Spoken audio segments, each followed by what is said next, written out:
নমস্কার প্রিয় শ্রোতা বন্ধুরা, এখন শুনছেন তিয়াশার গল্পের বৈঠক থেকে গল্প পাঠ। তিয়াশার গল্পের বৈঠকের আজকের নিবেদন ডালু মাসির নেমন্তন্ন। লিখেছেন শিবরাম চক্রবর্তী। শুরু করছি আজকের গল্প পাঠ, ডালু মাসির নেমন্তন্ন। এবার পুজোর ফাঁকে অনেকগুলো দুর্ঘটনা ঘটেছে।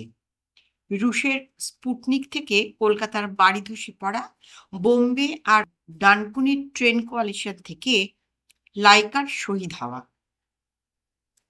নানা রকমের দুর্ঘটনা, কোনটা আন্তর্জাতিক কোনটা বা জাতীয়। কিন্তু বিজাতীয় দুর্ঘটনা বুঝি আমার জন্যই ওত পেতেছিল, ঠিক আমার বরাতেই ঘটল। বলছিলাম, আমাদের ডালু মাসির বাড়ি বদল হচ্ছে সেই দুর্ঘটনা। পুজোর মাসখানেক আগে বিনির শখ হলো দেশ ভ্রমণের। ভ্রমণ যে আসলে ভ্রমকে বাড়ানো মাত্র, কোথাও না দাঁড়িয়ে পদে পদে তাকে বাড়িয়ে যাওয়া কেবল। ভ্রম থেকে ভ্রমান্তরে, দেশ থেকে দেশান্তরে, তার বাড়াবাড়ি ছাড়া আর কিছুই না। এই কথায় আমি তাকে বোঝাতে চাই, কিন্তু সে বুঝলে তো। তখন আমি আসল কথায় আসি, কাজের কথায় আসি। ভ্রমণ তো বিনা পয়সায় হওয়ার না। আর আমি বলি, যতদূর বোঝা যাচ্ছে বিনির পয়সাতেও হবে না। হ্যাঁ, আমি এখন রোজগার করতে বেরবো কি না সে ঝাপটা মারে।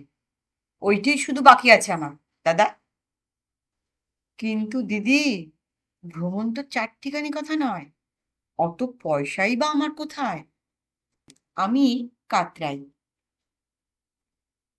পাশের বাড়ির বলরামবাবু তার বোনকে নিয়ে গেছেন দেওঘরে, সে জানায়।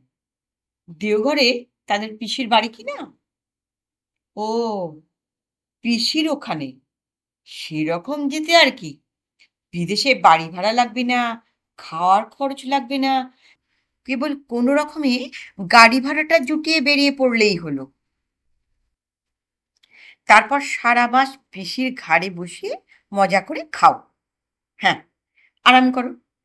আর তারপর যদি পারা যায়, ফিরতি ভাড়াটাও পিসির ঘাড় ভেঙে বাগিয়ে নাও, পিসিকে পিষে আর পিসের কাছে রেখে আত্মীয়ের কাজ করে চলে আসা। এমন হলে তো ভালোই হয়, কিন্তু তেমন পিসি কই আমাদের? হ্যাঁ, সেই রকমের একটা মাসি পিসি যদি থাকে তো খুঁজে বার কর না। আমি এই পা বাড়িয়েই রইলুম। বুঝলি তো, ভূভারতের যে কোনো জায়গায় যেতে রাজি আছি, কিন্তু স্রেফ আমাদের গাড়ি ভাড়াটা কেবল, এই আমার দায়। তার বেশি আর এক পয়সাও না। আমার কথায় প্রেরণা পেয়ে বিনি আমাদের মাসি পিসি যে যেখানে ছিল ধরে ধরে পত্রাঘাত করতে শুরু করলো। মাসি পিসিদের শেষ করে সে খুড়ি জেঠিদের ধরল, খুড়ি জেঠিদের ছেড়ে মামা মামিদের নিয়ে পড়ল। তারপর তাদের ইতি করে মাস্তুতো খুড়তুতো মেশো এই জাতীয় নিকট আত্মীয়দের আক্রমণ করতে লাগলো। একে একে তাদের খতম করে অবশেষে কোথায় জারতুতো দাদার, খুড়তুতো মামার, পিসতুতো শালা ঘাপটি মেরে বসে আছে, তাদের লুকিয়ে বের করো। এইসব দুরাত্মীয়দের, দুরাত্মাও বলা যায়, খুঁজে পেতে বের করে বাছা বাছা শব্দভেদী বানিয়ে ঘায়েল করতে লাগলো। তারপর তার দৌরাত্ম্য থামল। এইসব লেখালেখির খাম, খামের মধ্যে আবার খাম, পত্রপাঠ উত্তর দেওয়ার জন্যই জোগাতে আমার 13 টাকা 15 আনা 3 পয়সা বেরিয়ে গেল। হালকা হয়ে গেলাম খুব এইতেই।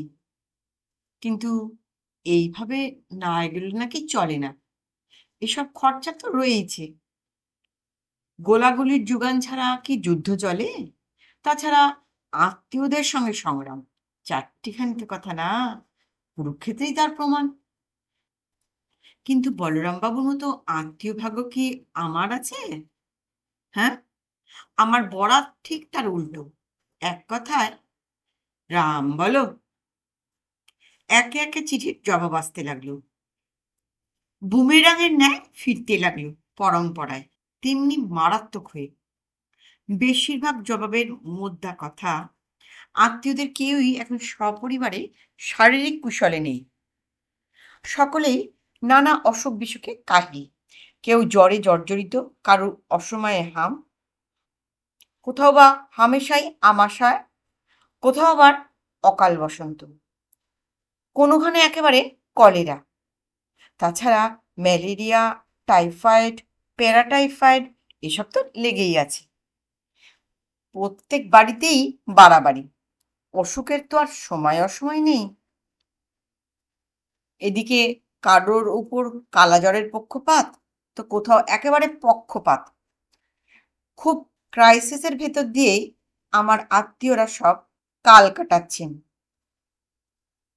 এই সময়ে এত রোগের উপর যদি কারোর রোগের আবার প্রাদুর্ভাব হয়, তারা আর পেরে উঠবেন কি করে? কেউ কেউ এ কথাও জানিয়েছেন। কিন্তু আমরা কি কোনো রোগ নিয়ে যাচ্ছি নাকি? বিনি জিজ্ঞাসা করে। আমাদের তো কোনো রোগ নেই, আমাদের রোগ কই? আমাদেরকে রোগ বলে সন্দেহ করেনি তো? সেই রকমই তো মনে হচ্ছে যেন। আমি বলি, রোগ কথাটার ইংরেজি বানান করলে কি হয়? ROGUE। সেই রোগ আমাদেরকে মনে করছে না তো? কয়েকজন আত্মীয় নিজেরাই এখন চেঞ্জে বেরোচ্ছেন বলে জানিয়েছেন। আর একজন সাপ বলে দিয়েছেন যে তাদের বাড়ি নিলামে বিক্রি হয়ে গেছে। তিনি নিজেই এখন সপরিবারে এ বাড়ি সে বাড়ি ঘোরাঘুরি করে বেড়াচ্ছেন। অবশ্যই একজনের চিঠিতে একটু আশ্বাস পাওয়া গেল। তাঁর বাড়িটা এখনো নিলামে ওঠেনি বটে, তবে এই সবে ভাঙতে শুরু করেছে। ভাড়াটেদের তাড়াতে না পেরে মেরামতের অজুহাতে বাড়িটাকে ভেঙে গড়া ছাড়া আর কোনো উপায় ছিল না। এই সবে ভাঙনের আরম্ভ। সামনের দিক থেকেই এখন ভাঙতে ভাঙতে পেছনের দিকে পৌঁছতে মাস কয়েক লাগবে। আমরা যদি ইচ্ছে করি তাহলে এখন বাড়িটার পেছন ধারে গিয়ে আমাদের আস্তানা গড়তে পারি, এই আস্তাবলের দিকটায়। কিন্তু তার আগে যেন জীবন বীমা করে যাই, এইটি কেবল তাদের অনুরোধ। এই হলো আত্মীয়তা। এবার প্রস্তাবটার অগ্রপশ্চাৎ সেই সঙ্গে বাড়িটার আমি বিবেচনা করে দেখি। বিবেচনা করে প্রায় নিমরাজি হই, কিন্তু বিনির দিক থেকে বাধা আসে। পাগল হয়েছো দাদা? শেষটা কি বাড়ি চাপা পড়ে মরবো নাকি? বলে বিনি ফুৎকার করে। ফলে প্রস্তাবটির ভালো দিকটাও পিছনের দিকই। বিনির ফুৎকারে হুড়মুড় করে ভেঙে পড়ে। আরেকজন আত্মীয় লিখেছেন, আমাদের অনুসন্ধানের উত্তর না দিয়ে নিজেদের প্রয়োজনের কথাটা জানিয়েছেন।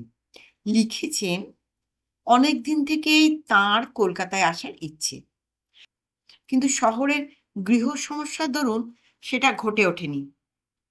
তা আমরা যখন কোথাও না কোথাও হাওয়া বদলে যাচ্ছি, আর আমাদের বাড়িটা এই সুযোগে নিতান্তই ফাঁকাই পড়ে থাকছে, তখন সেই ফাঁকে তিনি যদি এখানে এসে উঠে দিন কতকের জন্য আমাদের অনুপস্থিতির অভাব মোচন করেন, তার এতদিনকার এই বাসনা চরিতার্থ করে তাকে ব্যাধিত করার আমাদের কি কোনো বাধা আছে? পত্রপাঠ এ কথাও তিনি জানতে চেয়েছেন। এই বহু আত্মীয়ের ছোট বড় মাঝারি নানা ছাদের নানা ভনিতার পর একজন আত্মীয়ের চিঠি এলো। দেখা গেল তিনি খুব সংক্ষেপেই সেরেছেন। যার পর নয় স্বল্প কথার উপর দিয়েই গেছেন তিনি। তাঁর চিঠিতে কেবলমাত্র একটি কথা আছে, রক্ষা করো। এক বাক্যে আসল কথাটি তিনি বলে দিয়েছেন। এক কথার মানুষ, আমরা তাকে রক্ষা করি। বিনি তক্ষুনি ছুটে গিয়ে তার চিঠিখানা উনুনের মধ্যে ফেলে দিয়ে আসে আর রাগে জ্বলতে থাকে। দেখ, দেখলি তো, চিনলি তো আত্মীয়দের? বিনিকে আমি বলি। এরাই আবার বলেন আমরা নাকি আত্মীয়দের কারোর খোঁজ নেই না, কারুর বাড়ি পা মারাই না। বেঁচে আছেন কি খরচ হয়ে গেছেন একটা চিঠি লিখেও খবর নিই না। আত্মীয়তার কোনো মর্যাদাই আমরা রাখিনি। এইসব কত কথাই না বলে বেড়ান। হ্যাঁ, এরাই। কিন্তু আত্মীয়তা করব যে, তার জো কি? করতে দিচ্ছে কে? গায়ে তো পড়তেই দিচ্ছে না। কারুর বাড়ি পা বাড়াইনি বলেন যে? তাহলে? কিন্তু পা বাড়াবো তার পথ কই? চিঠি লিখিনি নাকি কাউকে? এই যে এত চিঠি লেখা হলো, কি সব জবাব? পড়ে দেখ, ওই তো পড়েই আছে। এমন করে কি কখনো আত্মীয়তা করা যায়? না বজায় রাখা যায়? তুই বল। বিনি কিচ্ছু বলে না। অবশেষে একটা সদুত্তর এলো। চিঠিতে নয়, টেলিগ্রামে। ডালু মাসির কাছ থেকে, রাঁচি থেকে। তিনি লিখেছেন, কাম স্যার। আন্তরিক অভ্যর্থনা একটি কথায়। দেখা গেল অশান্তি জীবনের সবখানি নয়, সান্ত্বনাও আছে। সব আত্মীয়ই সমান হয় না। মরুভূমির কোথাও ওয়েসিসও থাকে। কাম সার্ভ না করে উপায় ছিল না, কারণ পুজোর ছুটি এতদিনে ঘাড়ে এসে পড়েছিল। আর ছুটোছুটি যা কিছু তার ছুটির মধ্যেই করা। ধকল সওয়া সকল সময় পোষায় না। দুখানা টিকিট কেটে কুড়িয়ে বাড়িয়ে কয়েক টাকা জোগাড় করে আমরা রাঁচি এক্সপ্রেসে চেপে বসলাম। বাড়ির দরজাতেই মাসিমা দাঁড়িয়ে রয়েছেন, দেখলাম। উদগ্রীব হয়ে অপেক্ষা করছেন আমাদের জন্যে। আমার এ বাড়ি দেখলে এখন তোরা আর চিনতে পারবি নে। সেই কতকাল আগে যে বাড়িতে এসেছিলিস, সে বাড়ি তো আর এটা নয়। এই আগাপস্তলা আমি বদলে ফেলেছি। প্রত্যেকটা ঘর, বিছানা, আলনা, দেরাজ, আয়না, আসবাবে সাজানো। প্রত্যেকখানা আলাদা অ্যাটাচ বাথরুম। সব পৃথক, দেখলে অবাক হবি। ঘরে ঘরে ডালুমাসি বাড়ির অদল বদল দেখতে দেখতে যাই। ভেঙে নতুন করে বাড়ির কার্নিশ বানালাম, নতুন ধরনের ফার্নিশ করালাম। কিন্তু এত যে খাটলাম, এত কিছু করলাম, যে স্বাদ হয় নাকি আত্মীয়দের ডেকে এনে দেখার? তা সবাইকে চিঠি লিখে ডেকেছি। রাঁচিতে বেড়াতে আসার জন্য কত সেধেছি, কিন্তু ভুলেও যদি কেউ আসে, এই তোমরাই প্রথম এলে। কিন্তু ভেবে দেখো বাছা, আত্মীয়দের আত্মীয়রা না দেখলে কে দেখবে? সে কথা আজকের দিনে কেউ কি বোঝে? কেউ কি ভাবে সে কথা? তোমরাই বলো। সব আত্মীয় তো সমান হয় না মাসিমা, তার ব্যতিক্রম আছে বই কি। এই যেমন আপনি। আমি গদগদ হয়ে উঠি। আপনি যদি আমাদের না ডাকতেন, না দেখাতেন যদি, তাহলে। কিন্তু কি করে তোমরা টের পেলে বলো তো? মাসিমা বাধা দিয়ে বলেন, আমার বাড়ি বদলের কথা তো তোমাদের আমি জানাইনি। জানি যে তোমরা আসবে না, আসতে পারবেও না। তা কি করে জানলে তোমরা বলো তো? কাগজে আমাদের বিজ্ঞাপন দেখেছিলে বুঝি? কি জানলাম? কিসের বিজ্ঞাপন? বিনি আর আমি একই সঙ্গে বলে উঠি যুগপৎ।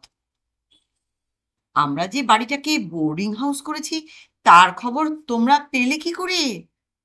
অবশ্যই চার্জ এখনো তেমন খুব বাড়ায়নি। মাথা পিছু 250 টাকা মোট, পুরো 1 মাসের জন্যে। মোটের উপর এমন আর কি বেশি বলো? বিশেষ করে রাঁচির মতো জায়গায়। ভেবে দেখো একবার।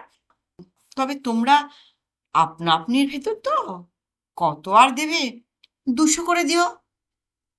দুজনে 200 করে হলে 400 দাঁড়ায়। তা অত যদি না পারো 300 দিও, কেমন? হ্যাঁ, এই কথা রইল। তোমাদের কথা আলাদা, তোমাদের আর ওর থেকে বেশি দিতে হবে না। হপ্তাখানেকও হয়নি, মাসিমার বাড়ির সম্মুখে হোটেলের লনে বসে বিনি আর আমি প্রাতরাশ সারছি। ডালু মাসি সকালের খবরের কাগজখানা পাঠিয়ে দিলেন। কাগজের সঙ্গে আর একটা খবরও পাঠিয়েছেন। দেখলাম, সংক্ষিপ্ত সংবাদ। কাগজের এক কোণে একটা বড় হরফে দেগে দেওয়া একটা জিজ্ঞাসাবোধের চিহ্ন বড় করে। সকালের এই খবরটুকু ছোটখাটো হলেও সকালের খাবারের সঙ্গে হজম করা সম্ভব হবে বলে ডালুমাসি এই সংক্ষেপের উপর দিয়ে সেরেছেন। ব্যাপারটা বিনিকে বুঝিয়ে বললাম। জিজ্ঞাসাবোধক চিহ্নটা কাগজের একটি কোণায় দেওয়া। কাগজের কোণাটুকু বিনির দৃষ্টিকোণে তুলে ধরলাম।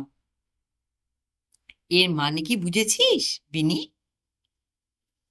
তার মানে টাকা দিচ্ছি কবে, এই কথাই জানতে চেয়েছেন মাসিমা।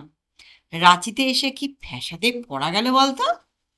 আমি বলি, পকেটে তো একটা টাকাও নেই, তার উপর ডালুমাসির এই দাগা দেওয়া। মাসিমাকে এখন বাড়ি ভাড়া আর খাই খরচের টাকা গুনি থেকে। ফিরতি গাড়ি ভাড়ার কথা না হয় এখন রেখেই দিলাম।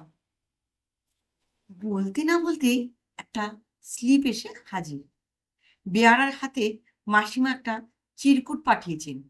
তাতে লেখা, তোমাদের কাছে এ যাবৎ ৭১ টাকা ৯ আনা ৩ পয়সা পাওনা হয়েছে। দিনের দিন বিলের অঙ্ক তো বেড়েই যাবে, দেওয়ার একটা কিছু ব্যবস্থা করো বাছা। ৭১ টাকা! আমি কাতরাই। পকেটে আমার একটা টাকারও বেশি আর নেই। টাকাটা ইতুকে একটা তার করবার জন্য রেখেছি।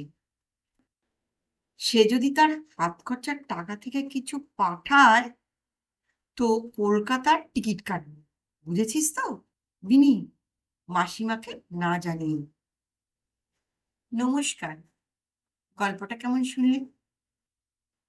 আমার গল্পের চ্যানেলে নতুন শ্রোতা বন্ধু হলে চ্যানেলটিকে সাবস্ক্রাইব করে বেল আইকনটি অন করে রাখবেন। হ্যাঁ, আত্মীয়তার গল্পটা কেমন শুনলেন অবশ্যই কমেন্ট বক্সে লিখে জানাবেন।